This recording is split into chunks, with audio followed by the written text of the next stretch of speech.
नमस्कार दोस्तों, स्वागत है आप सभी का आज के मुख्य समाचार के इस वीडियो में। एक एक करके 50 बड़ी खबरों को सिर्फ 10 मिनट में जानेंगे। वीडियो के साथ अंत तक बने रहें। साथ ही आपसे एक छोटी सी रिक्वेस्ट है, अगर आपने अभी तक इस वीडियो को लाइक नहीं किया तो लाइक जरूर कर दे। तो चलिए दोस्तों, वीडियो को फटाफट शुरू करते हैं। अब 5 साल के लिए चलेंगे ड्राइविंग सेंटर, बाइक सिखाने के लिए सेट होगा सिलेबस। MSME को खत्म करने की साजिश है नोटबंदी और GST, मोदी सरकार पर राहुल का हमला। PFI मामले में 10 राज्यों में NIA, ED और पुलिस की बड़ी कार्रवाई, 100 से अधिक सदस्य गिरफ्तार। लंपी स्किन रोग, राजस्थान में 2018 से बंद पशुधन बीमा योजना को फिर से शुरू करने की तैयारी। JDU RJD का होगा विलय, तेजस्वी के सिर बिहार का ताज और नीतीश करेंगे दिल्ली पर राज।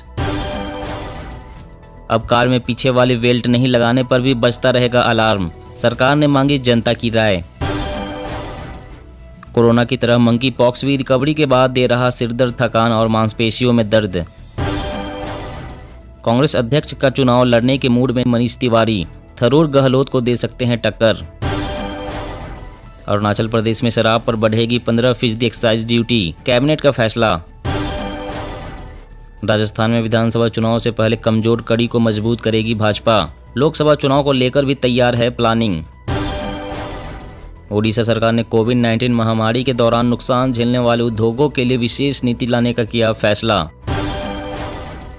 त्योहारी सीजन का असर, किराया बढ़ने के बावजूद फ्लाइट और होटलों की सर्चिंग हुई दोगुनी, घरेलू फ्लाइट के किराए में 39% बढ़ोतरी हुई। कांग्रेस अध्यक्ष पर राहुल बोले, मेरा स्टैंड क्लियर है, मेरा काम RSS भाजपा की विचारधारा को खत्म करना, एक व्यक्ति एक ही पद पर रहेगा।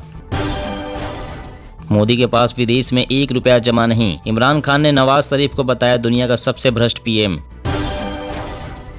प्रधानमंत्री सूक्ष्म खाद्य उद्योग उन्नयन योजना, केंद्र सरकार देगी 10 लाख रुपए की सब्सिडी। पराली मैनेजमेंट के लिए इस साल 3 राज्यों को दिए गए 600 करोड़, 4 साल में बांटी गई 2 लाख मशीनें। हिजाब विवाद पर 10 दिन चली बहस के बाद हाईकोर्ट में सुनवाई पूरी, कोर्ट ने सुरक्षित रखा फैसला। दलहन और तिलहन का उत्पादन बढ़ाने के लिए केंद्र सरकार की पहल, किसानों में बांटे जाएंगे बीज मिनी किट। अमित शाह के दौरे से पहले बढ़ा सूबे का सियासी तापमान, तेजस्वी ने कहा समाज में जहर बोने आ रहे हैं। तेजी से पिघल रहा ग्लेशियर, 87 सालों में 1700 मीटर पिघल गई गंगोत्री की बर्फ। विपक्ष को एकजुट करने की कवायद, 25 सितंबर को सोनिया गांधी से मिलेंगे नीतीश, लालू भी रहेंगे साथ। देश में अब तक संक्रमित हुए 18.5 लाख मवेशी, राजस्थान से अकेले सामने आए 12.5 लाख मामले। छत्तीसगढ़, कोरोना का टीका लगाने के अभियान में आएगी तेजी, स्वास्थ्य सचिव ने जारी किए निर्देश। केंद्र पर KTR का हमला, फंड देने से इनकार करना आर्थिक प्रतिबंध जैसा, संविधान में सरकार है स्वतंत्र। मदरसों के सर्वेक्षण से सामने आएंगे सही तथ्य, खतरनाक साबित होता है कट्टरता का पाठ। सेमीकंडक्टर परियोजनाओं को मिलेगी 50% वित्तीय सहायता, राष्ट्रीय लॉजिस्टिक नीति पर भी कैबिनेट की मुहर। फेस्टिवल सीजन से ठीक पहले महंगी हुई हीरो की बाइक, कीमतों में अधिकतम 1000 रुपए तक की हुई बढ़ोतरी। तमिलनाडु में 2 अक्टूबर पर RSS के जुलूस को हरी झंडी, हाईकोर्ट ने शर्तों के साथ दी अनुमति। वायु प्रदूषण से बढ़ेगा ऑटिज्म पीड़ित बच्चों के लिए खतरा, अस्पताल में भर्ती होने की आ सकती है नौबत। कृषि आधारित उद्योगों को बढ़ावा दे रही है बिहार सरकार, किसानों की कंपनियों को 25% सब्सिडी। रूस पर नए प्रतिबंध के लिए तैयार हुआ यूरोपीय संघ, यूक्रेन को और हथियारों की आपूर्ति जारी रखने पर भी जताई सहमति। एकनाथ शिंदे दिल्ली में फिर मुजरा करने गए हैं, वेदांत फॉक्सकॉन विवाद पर उद्धव ठाकरे के बिगड़े बोल। कर्नाटक विधानसभा में मतांतरण विरोधी बिल पारित, धर्म परिवर्तन पर कैद की सजा के साथ जुर्माने का प्रावधान। समंदर में दुश्मनों के छक्के छुड़ाएगी ब्रह्मोस मिसाइलें, 1700 करोड़ के बजट से अधिग्रहण करेगा रक्षा मंत्रालय। श्री कृष्ण जन्मभूमि शाही मस्जिद विवाद, मथुरा कोर्ट दोनों दावों पर अक्टूबर में करेगा सुनवाई। ताकत बढ़ाने में जुटी भाजपा, मुसलमानों के लिए बनेगी विकल्प, जीतेगी भरोसा, अपना रही है नई नीति। संचार सेवा में अंग्रेजों के जमाने के कानून का होगा खात्मा, व्हाट्सएप टेलीग्राम जैसे ऐप के साथ OTT भी होंगे दायरे में। फिर विवादों में भारत जोड़ो यात्रा, केरल से पहले लगाए वीर सावरकर के पोस्टर, फिर गांधी जी की तस्वीरों से ढका। अब खुद यूके ने भी माना भारतीय अर्थव्यवस्था निकल जाएगी काफी ज्यादा आगे, भारत बनेगा तीसरी महाशक्ति।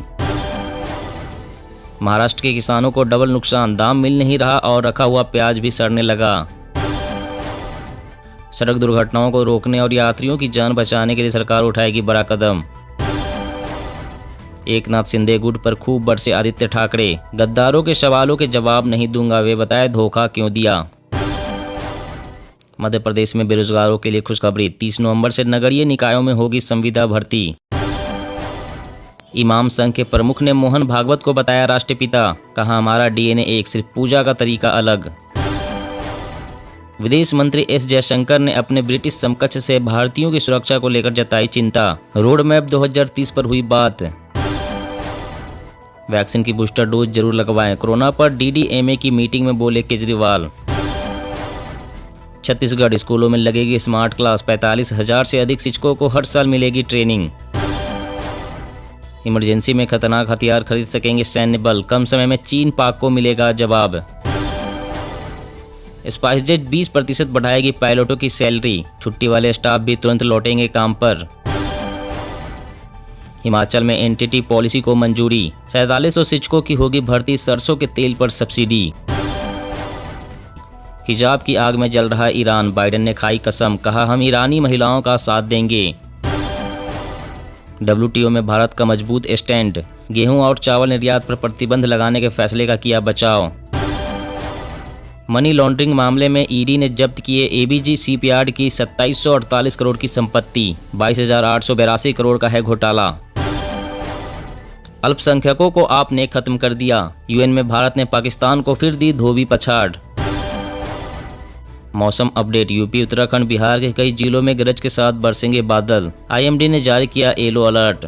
जी हां दोस्तों, और भी बड़ी काम की खबरें निकल कर आ रही है, इसलिए वीडियो को लास्ट तक जरूर देखना। तो चलिए दोस्तों, आप जानते हैं महत्वपूर्ण खबरों को विस्तार से। इससे पहले आपसे एक छोटी सी रिक्वेस्ट है, अगर आपने अभी तक इस वीडियो को लाइक नहीं किया तो लाइक जरूर कर दें। अब 5 साल के लिए चलेंगे ड्राइविंग सेंटर, बाइक सिखाने के लिए सेट होगा सिलेबस। जी हां, सरकार ने रजिस्टर्ड ड्राइविंग ट्रेनिंग सेंटर्स को लेकर नई गाइडलाइन बनाई है। नई गाइडलाइन के मुताबिक मान्यता प्राप्त ड्राइविंग ट्रेनिंग सेंटर्स की मान्यता का नवीनीकरण 5 साल के लिए वैध होगा। इस संबंध में सड़क परिवहन और राजमार्ग मंत्रालय ने मान्यता प्राप्त चालक प्रशिक्षण केंद्रों से संबंधित नियमों में संशोधन को अधिसूचित किया है। मंत्रालय ने बयान में कहा है कि दोपहिया वाहनों के लिए ट्रेनिंग देने वाले पाठ्यक्रम को बढ़ाया गया है ताकि व्यवहारिक और सैद्धांतिक ज्ञान को व्यापक रूप से सीखा जा सके। बयान के मुताबिक नए नियम एडीटीसी के कामकाज को और सुव्यवस्थित करेंगे। ड्राइविंग लाइसेंस जारी करने के लिए ट्रेनी को वाहन चलाने की क्षमता परीक्षा पास करनी होगी। ट्रेनिंग सेंटर से जुड़े अन्य प्रावधान जैसे कि शुल्क और ड्राइविंग लाइसेंस जारी करना आदि को स्पष्ट किया गया है। और अगली बड़ी खबर की बात करें तो फेस्टिवल सीजन से ठीक पहले महंगी हुई हीरो की बाइक, जानिए कितनी बढ़ी कीमतें। जी हां, फेस्टिवल सीजन में अपनी बाइक लेने की योजना बनाने वालों को एक झटका लगा है। भारत की सबसे बड़ी 2 व्हीलर कंपनी हीरो मोटोकॉर्प ने अपनी बाइक्स की कीमतें बढ़ाने का ऐलान कर दिया है।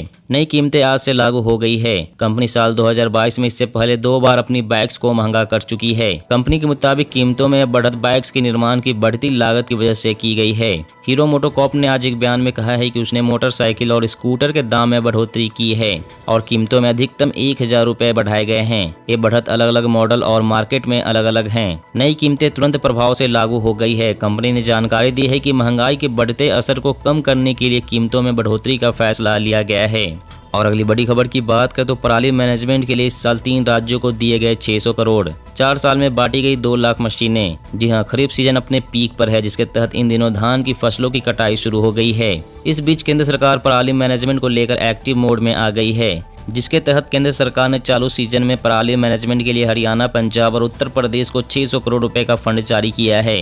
वहीं केंद्र सरकार ने पराली मैनेजमेंट के लिए 4 सालों में 2.07 लाख मशीनों का वितरण राज्यों के बीच किया है। यह जानकारी केंद्रीय कृषि और किसान कल्याण मंत्री नरेंद्र सिंह तोमर ने पराली मैनेजमेंट के लिए राज्यों की तैयारियों की समीक्षा के लिए बुलाई गई उच्च स्तरीय बैठक में दी। कृषि मंत्री नरेंद्र सिंह तोमर ने कहा है कि पूसा संस्थान द्वारा तैयार बायो डिकम्पोजर पराली की समस्या के समाधान की दिशा में महत्वपूर्ण है। इसके अधिकाधिक उपयोग पर जोर दिया जाना चाहिए। और अगली बड़ी खबर की बात करें तो छत्तीसगढ़ स्कूलों में लगेगी स्मार्ट क्लास, 45,000 3000 से अधिक शिक्षकों को हर साल मिलेगी ट्रेनिंग। जी हाँ, छत्तीसगढ़ के स्कूली छात्र अब स्मार्ट क्लास में पढ़ाई करेंगे। इसके लिए स्कूलों में संपर्क टीवी डिवाइस का इस्तेमाल किया जाएगा। यह कार्यक्रम एक और जहां बच्चों को गणित और अंग्रेजी से कठिन विषयों को सरलता से समझने में मदद करेगी, वहीं इससे प्राथमिक स्तर के बच्चों को शिक्षा रुचिकर बनेगी। इस कार्यक्रम का उद्देश्य छत्तीसगढ़ के 28 जिलों में गणित के लिए और अंग्रेजी के लिए 19 जिलों के 30,000 से अधिक सरकारी स्कूलों में कक्षा पहली से 5वीं तक के प्राथमिक स्कूल के बच्चों के सिखाने के परिणामों को बढ़ाना है। इस सहयोग का प्राथमिक लक्ष्य संपर्क स्मार्ट शालाओं को पढ़ाने के लिए अद्वितीय दृष्टिकोण प्रस्तुत करके बच्चों के लिए सीखने को रोचक, सार्थक और प्रभावी बनाना है। और अगली बड़ी खबर की बात करें तो इमरजेंसी में खतरनाक हथियार खरीद सकेंगे सैन्य बल,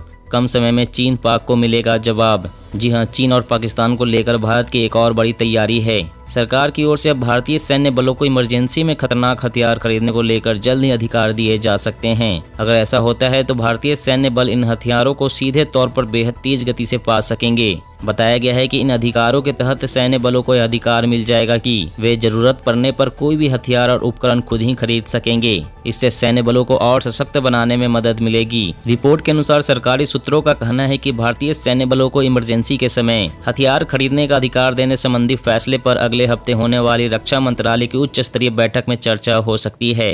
अगर यह अधिकार सैन्य बलों को मिल जाता है तो उन्हें जंग के समय किसी भी स्थिति से निपटने में मदद के लिए तेज गति से नए या पुराने हथियार खरीदने का अधिकार मिल जाएगा। और अगली बड़ी खबर की बात करें तो दलहन और तिलहन का उत्पादन बढ़ाने के लिए केंद्र सरकार की पहल, किसानों में बांटे जाएंगे बीज मिनी किट। जी हां, मानसून की बेरुखी की वजह से खरीफ सीजन की फसलें सूखे का सामना कर रही है। इस वजह से खरीफ सीजन की फसलों के उत्पादन में गिरावट होने का अनुमान है, जिसे देखते हुए केंद्र सरकार ने रबी सीजन में दलहन और तिलहन फसलों का उत्पादन बढ़ाने की रूपरेखा तैयार कर ली है, जिसके तहत केंद्र सरकार दलहन और तिलहन फसलों के बीज मिनी किट किसानों के बीच वितरित करने जा रही है। केंद्र सरकार का अनुमान है कि बेहतर बीजों से फसलों की उत्पादकता को लगभग 20 से 25% तक बढ़ाया जा सकता है। केंद्रीय कृषि व किसान कल्याण मंत्रालय की योजना रबी 2022-23 के लिए नियमित दलहन और तिलहन का उत्पादन करने वाले राज्यों के साथ ही मानसून की कमी वाले क्षेत्रों को भी बीज मिनी किट करने की है। मिनी किट राष्ट्रीय बीज निगम नेफेड द्वारा प्रदान किए जाएंगे, जो पूरी तरह से भारत सरकार द्वारा राष्ट्रीय खाद्य सुरक्षा मिशन के माध्यम से वित्त पोषित है। दोस्तों, आज की खबरों में बस इतना ही। इसी तरह हर रोज काम की खबरें जानने के लिए आप हमेशा हमारे साथ जुड़े रहें। हमारे साथ जुड़ने के लिए वीडियो के नीचे दिए गए इस लाल रंग के सब्सक्राइब बटन को दबाएं और साथ ही इस घंटी को भी दबाएं ताकि आपको हर खबर की सटीक जानकारी मिल सके। जय हिंद।